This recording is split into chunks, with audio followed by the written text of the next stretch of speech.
Ladies and gentlemen, I'd like to call to order this regular meeting of the Lake Havasu City Airport Advisory Board. Would you please rise and join me in the Pledge of Allegiance?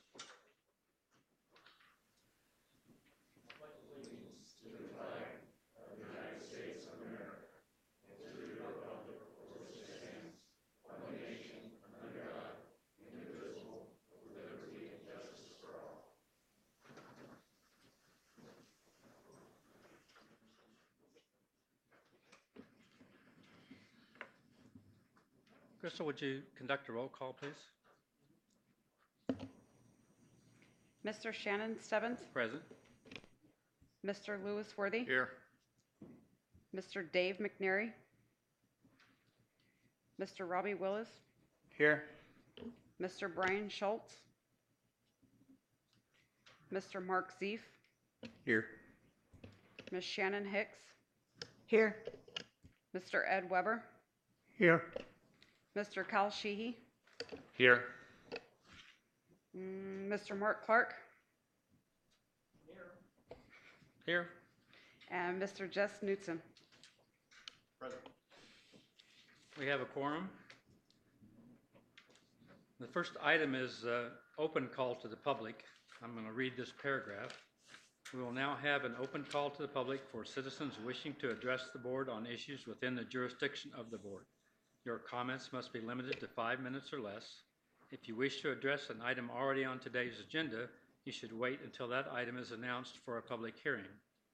At the conclusion of the open call to the public, individual members of the board may respond to criticisms made by those who address the board, may ask staff to review a matter, or may ask that a matter be placed on a future agenda.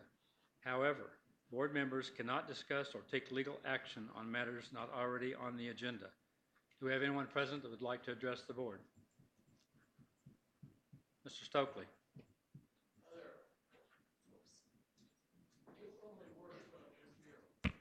Good evening. Thank you.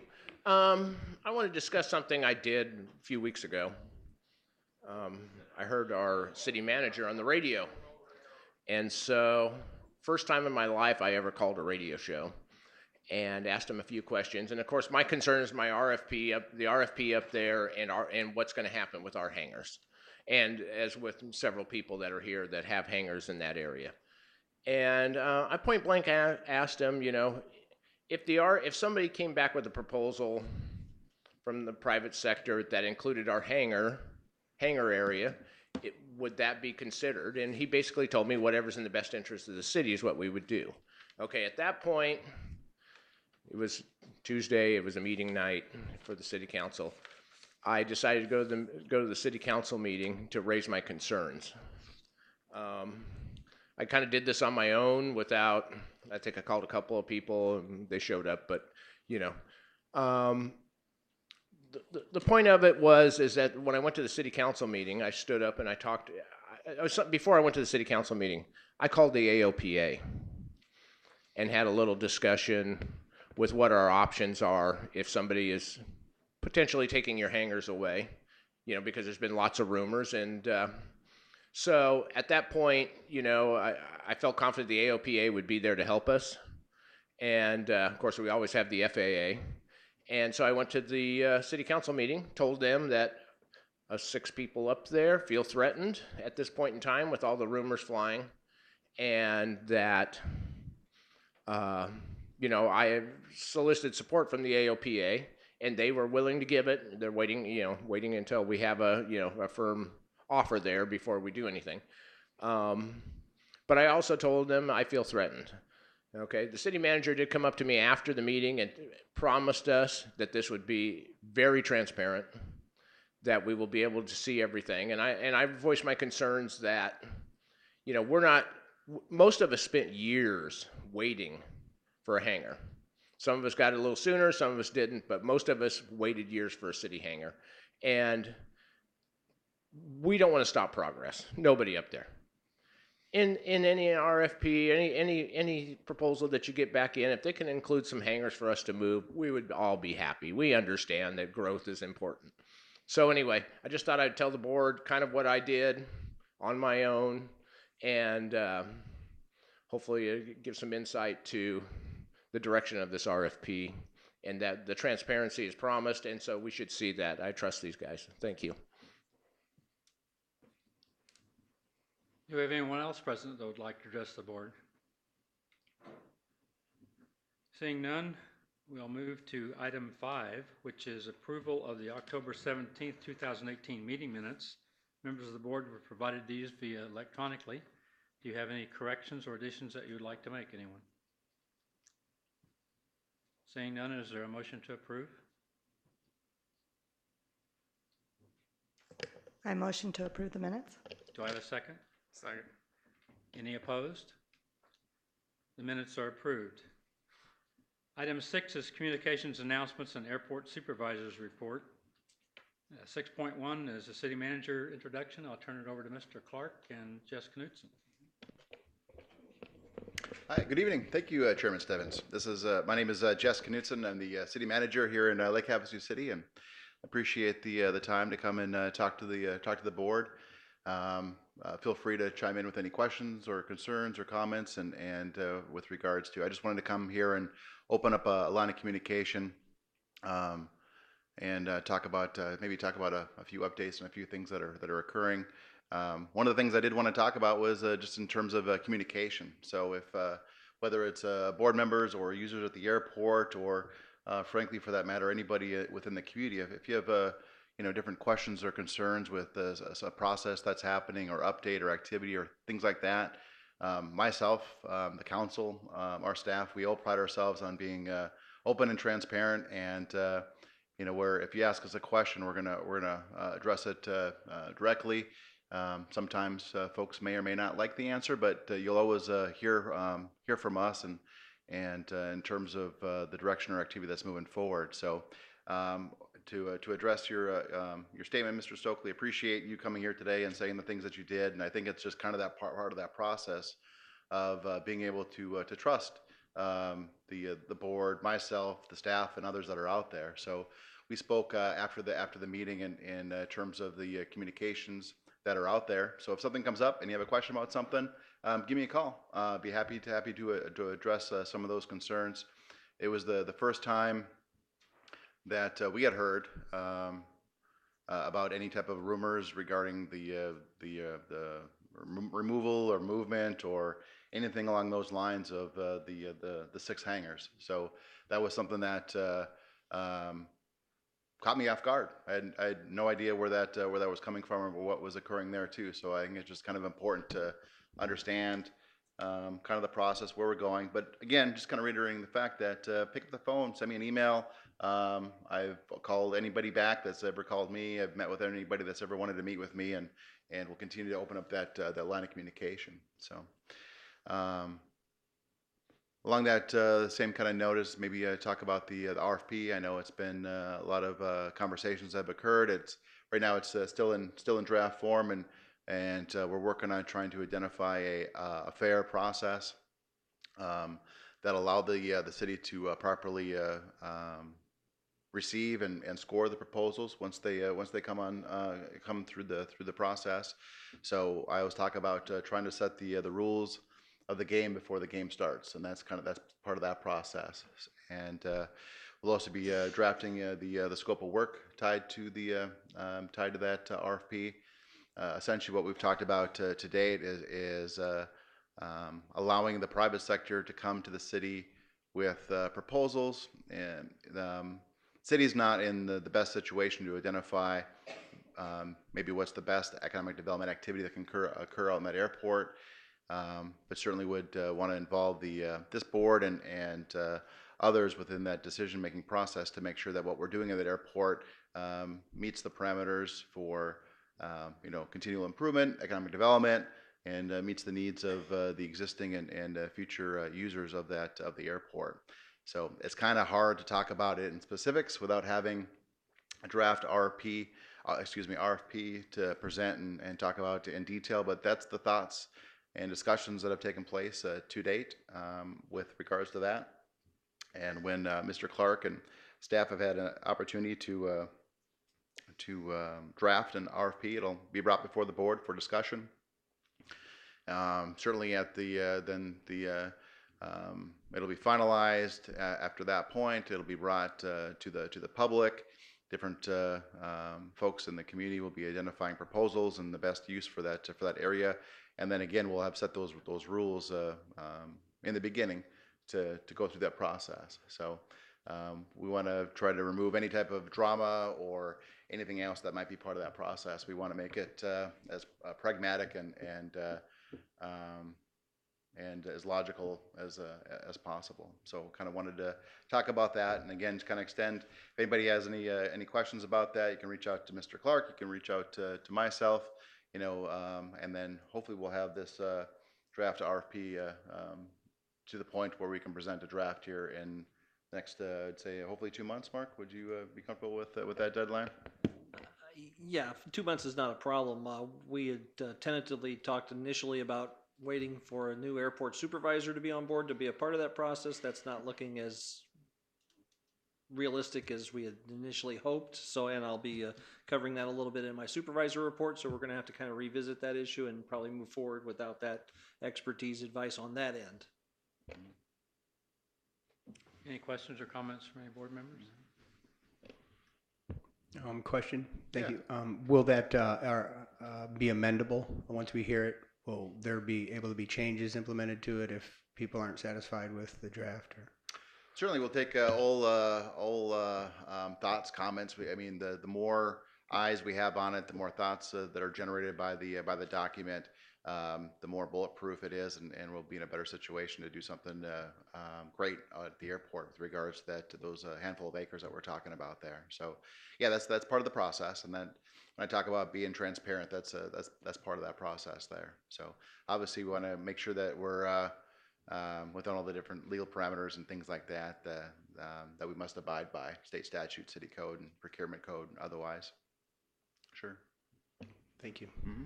Anyone else? I just have an observation. I've been studying the master plan that we operate under today. Mhm. And the area that's in question, all the area from the existing 6 hangars to the access road is on the airport layout plan on that master plan as hangar development. However, that ramp area, which is between those hangars and the runway, is not listed as hangar development. While I don't think that the FAA has any problem with that, I think before we go forward with an RFP, it might behoove us to send a letter to the FAA, to the airports folks, and say we'd like to amend the ALP to allow this development. I'm told that they won't have any problem, but they'd like to be asked.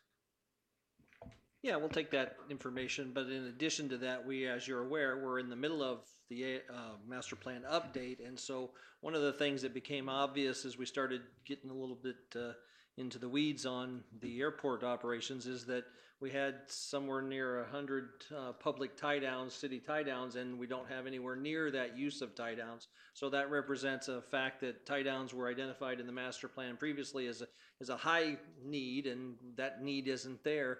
One of the things that I think is occurring is that the hangars are of a higher value to this area for whatever reasons, and I think that's going to come across as a part of the new master plan too. Yeah, the reason for that is, of course, the sunshine. It just is really detrimental to airplanes. I'm sympathetic at the master planning process, but the master plan that we have just kicked off is probably 24 months from being presented to the council. So if we want to go forward with an RFP prior to that master plan being approved, then I think we have to, my understanding is we operate under the master plan that we have today. And I agree with your comment completely that there should be no reason not to do that other than it appears to me in their language that they want permission. I think it's just I don't for an instant think they're not going to give it. I just think we should ask for it instead of, I think. Right, and I guess part of the what the city manager had pointed out is those are assumptions that just seemed obvious to me. That doesn't mean that those assumptions would actually carry forward through the RFP process. In other words, everybody may focus on the unimproved area, the dirt area, and say that that's plenty to meet the existing need, or we may get back information that says, hey, it needs to be a much larger area. Regardless, we can explore that issue beforehand, but one of the thought processes would also be there's no reason to ask for permission to change that area if none of the responses indicate that they want that area. So I think we've got some opportunities there. One of the things that I am very pleasantly surprised about, and I shouldn't say surprised, pleased about though, is the FAA and ADOT's aeronautical. They're interested in helping airports. They're not interested in playing gotcha. This is not about standing there ready to jump and make a change. They are. We just received a call last week about we were late on an opportunity for a grant. We needed get some other things done, and it was all in a mode of, hey, we need this information so we can proceed with doing things, because that's where their focus is at. I agree completely. I think that ADOT and I think that the Phoenix Airport's office is on board. Havasu has a very good reputation with them, and I think they're here to help at this point. I do feel that if the RFP is going to cover that area, whether it gets done or not, maybe we could just explore whether or not we should do that, even a phone call. That's just my suggestion. That's No, it. and what's really important is to find out the timeline on that. If they tell us it takes 6 years in an archaeological study to get something done, that's a totally different process than if it's a few weeks in an airport or a letter of approval or whatever. So yeah, we will explore that issue. I was told a letter of approval and that it wouldn't be any big deal. Do we have any other comments or questions? Thank you. Yeah, no, I appreciate that, and those are the type of comments that are kind of going to help kind of guide that RFP process. So those are good ones. Real quickly too, I just had I know Mr. Clark had talked about it at a previous board meeting, but one of the things that I had talked about with other boards and commissions that the city has is kind of the roles of boards and commissions, and I thought I just kind of want to bring that up briefly here in terms of. The respect that the council and the community and certainly city staff has for all of our boards and commissions, and I think kind of that process of how that works out. We look forward to conversations that the boards and commissions have that guide the council. So whether it's the airport advisory board or other boards and commissions that we have, those different activities that with regards to direction and approvals and votes that take place should be geared towards the recommendations that go through council. So that's kind of the that direct process and how that exists. But with that being said, I think it's important as an example that you provided, Mr. Chairman, in terms of the input and communication that we cherish as staff with these conversations to kind of help guide some of these processes as they move forward, whether it's the RFP or otherwise. But I did kind of want to bring that up. It's something that maybe historically has occurred differently with all of our boards and commissions throughout the city. So it's just something that's a message that I've been trying to communicate when I make different trips to communicate messages to all of our boards and commissions. I think Mr. Clark will talk about it a little bit more in detail, but the last item I wanted to talk about real quickly was the recruitment of the airport supervisor. So, Mr. Chairman, appreciate your efforts in sitting in that panel. We interviewed a few folks just a couple weeks ago. We had the airport manager or director out of Flagstaff that joined that panel as well too, and got to meet a few people that were interested in the positions. We continue to recruit for that position, and hopefully we'll have some applications here shortly. But right now, we've elected to keep that recruitment open, and we'll continue to look. I think it's going to be important for the city to identify the right individual for that position, and it's more important for us to find that right individual than it is to fill that position quickly. So it'll take some time before we find the person that has the knowledge and the skill set and the passion for airports and aeronautics, as well as the person that's going to have that administrative skill set and that ability to work with diverse groups of people. So it's going to be we're looking for the right person, and we'll continue to look until we find that right person. So with that, that's all the updates that I had prepared. Any questions, let me know. Mr. Clark. Thank you. Again, as the city manager indicated, we held interviews for the airport supervisor on October 26th. We've elected to continue that advertisement. We've added some advertisements in the Airport Owners and Pilots Association internet website, and it's also the Arizona Airport Association website, so that'll be some spreading our net out a little bit more, or increasing that knowledge out there. And I think one of the important things that came from one of the panels was we really shouldn't settle. You know, we really want somebody making a choice for a long-term commitment to the city. So that's kind of where it's at, and we're going to continue to motor on. We do have had Crystal out there for 6 months as the full time now doing those things, and I think that's been very helpful. And we'll touch on a few of the items that we've been diving into a little bit later. Hangar 24 event was held on October 27th, 2018. As those of you that attended, very successful. Also, the third annual Havasu 600 Air Race finished up November 10th. So those events just occurred recently. Staff is updating the FAA website for national-based aircraft. It was last updated in 2016.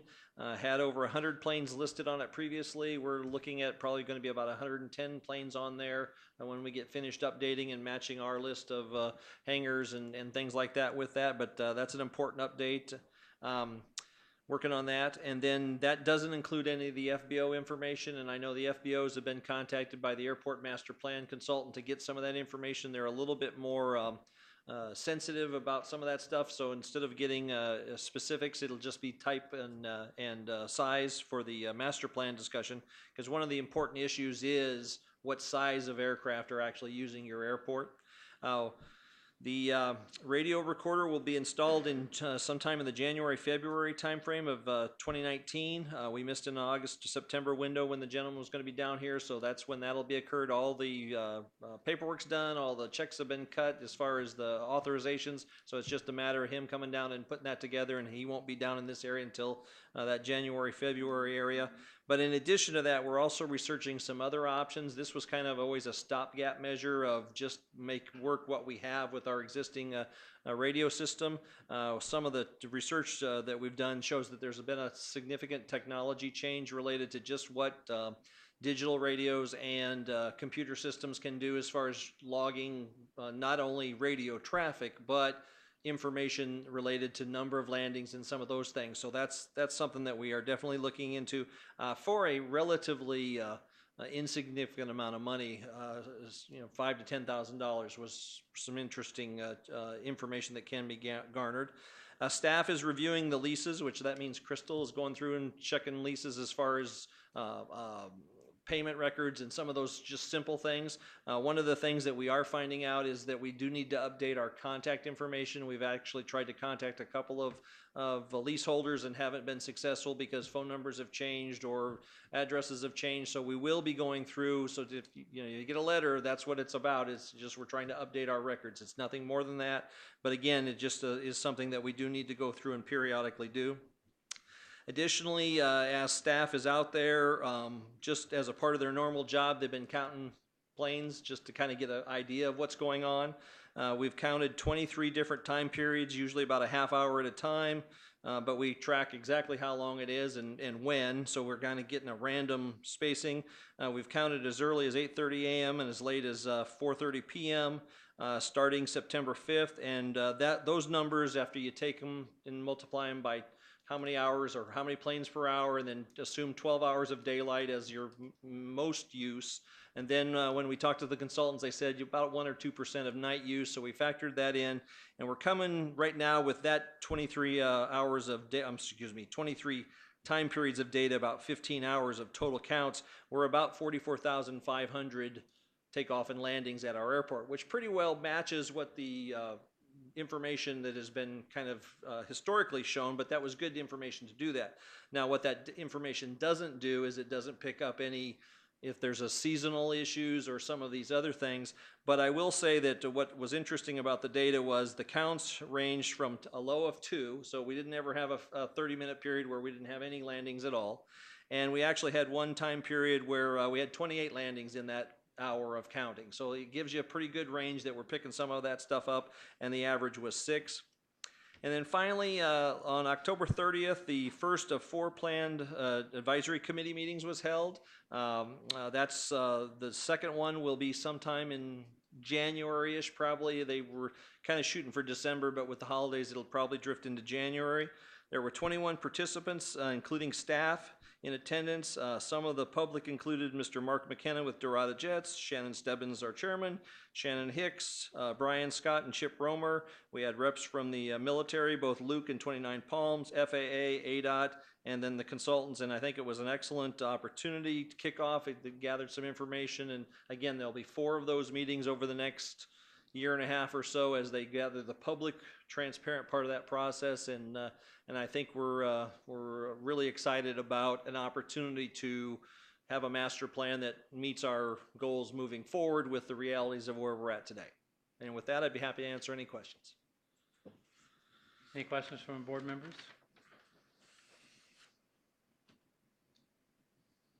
Okay, thank you.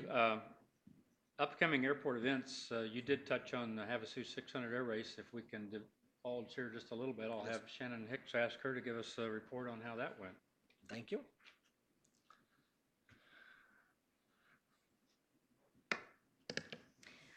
The Rio Colorado Chapter 99's hosted the 3rd annual Havasu 600 air race, and we raised money for aviation scholarships, and it was very successful this year.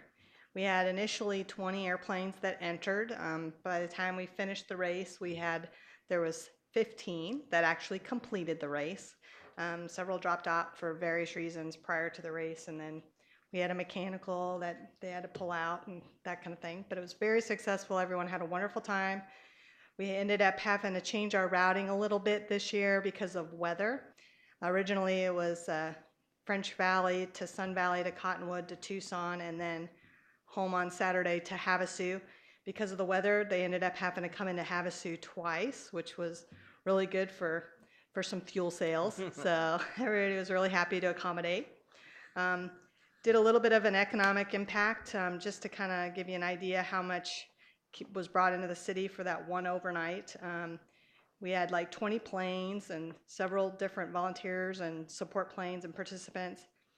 With the accommodations, dining at Hangar 24, the fuel involved with aircraft maintenance, and various, we did banquet catering locally and all that.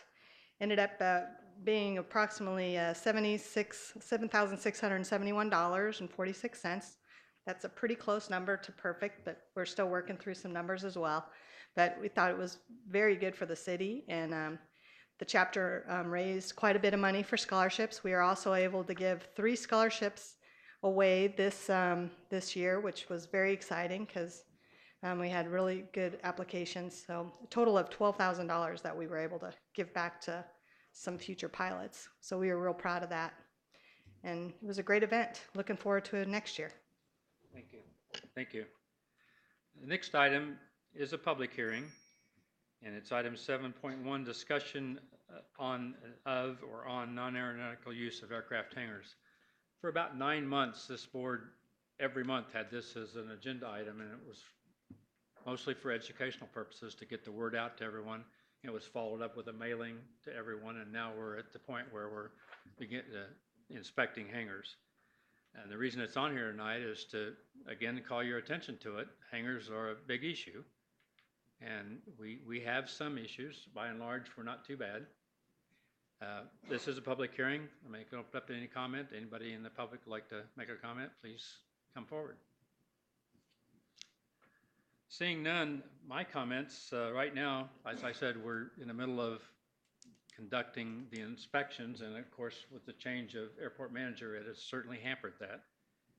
We have 2 city hangars that are not in compliance, and we have probably 3 private hangars at the central part of the airport that are in non-compliance. By and large, we do pretty good, I think. I don't know where we're at on being able to move forward with more inspections, and that's going to depend on personnel availability. Mark? Yeah, it's our intent not to stop with the Hangar 24 our 42 event and those activities. We kind of concentrated on getting that, but Paul and I have discussed starting that back up and doing the remainder of the city hangars and getting that occurring, and then that'll give us the opportunity to revisit that and then go from there. But one of the things that Paul and I had discussed is obviously each individual who's responsible for leading that effort might have a different view on things, and so we're trying to figure out how to try and stay consistent with what we've started, but while not having the same people and go down that road. And one of the things that we had talked about is the challenge of the fire issues. And so what we're really at is if we identify things that we think are in question, we're going to turn those over to the fire department. But for the rest of it, we're going to concentrate on the aviation kind of discussion. So we have discussed that, and we are intending to move forward. Thank you. Any other comments? How are you notifying the tenants when you're going to be inspecting? That I can't find out, but we'll continue whatever we were doing beforehand. But typically, obviously, we need them participating in the process, and so it'll be a contact and you know, when's a good time and some of those kinds of issues. Because the other part of this is not about gotcha. You know, the answer is it's not a problem of, hey, it's going to be a week from now, and then if the tenant chooses to make some fixes beforehand, that's great, because that's really what we're seeking is compliance rather than something else. So Yeah, our intent, I think, as was expressed by this board for all these meetings, was there was a large discussion on should Lake Havasu's policy be any more restrictive than the FAA, and unanimously we all just recommended that we stay right with the FAA guidelines, which I think we have done. So I second that wholeheartedly. It's not gotcha, it's just compliance. It's just so that we don't have an FAA violation that they can come in and take grant money from us, or that we might miss opportunities for future grant money. That's all it's about. Any other comments? Chairman, this hasn't anything to do with that topic, but I thought we had a top talking point for this meeting for an update on whether or not the end of the runway was the end of the runway issue where people were fueling up or closing the runway off, or this access way. I thought we were supposed to be discussing that as well tonight. Or if not, I thought there was supposed to be some sort of update on whether or not the council has done anything, or... Yeah, Mr. Chair, yeah, that's not on the agenda tonight, but under future agenda items, if you want to request it, we can do that and talk about that at the next meeting. Okay, that's what I believe I requested at the last meeting. I'm going to have to look back at the meeting minutes. I discussed before the meeting why the topic or the agenda wasn't on there tonight, what I wanted to bring forward. I don't know if I was clear or not last meeting or not, but I mentioned to you maybe it's time the board makes a recommendation, and you said, well, that's a talking point that we'd have to have at our next meeting. If anyone else can recall, please. If I'm remiss in that, I apologize. Certainly, you are free to put forth any agenda requested items via email as well. I didn't realize that. To my knowledge, we have a policy that we talked about last month, and it's implemented as far as I'm aware.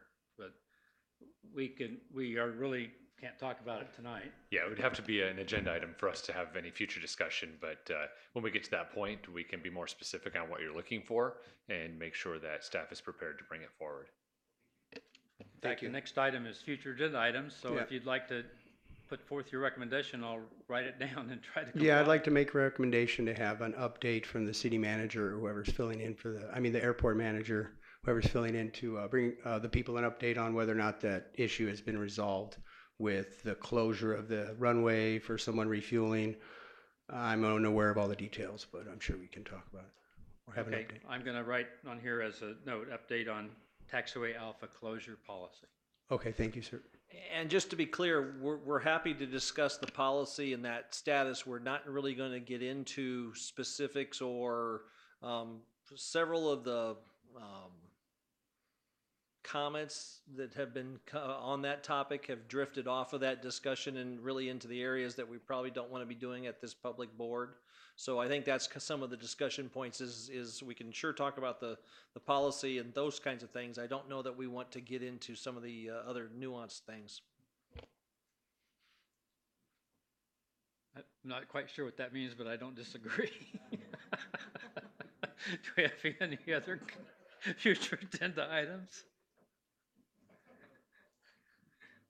The next scheduled meeting is Wednesday, December the 19th And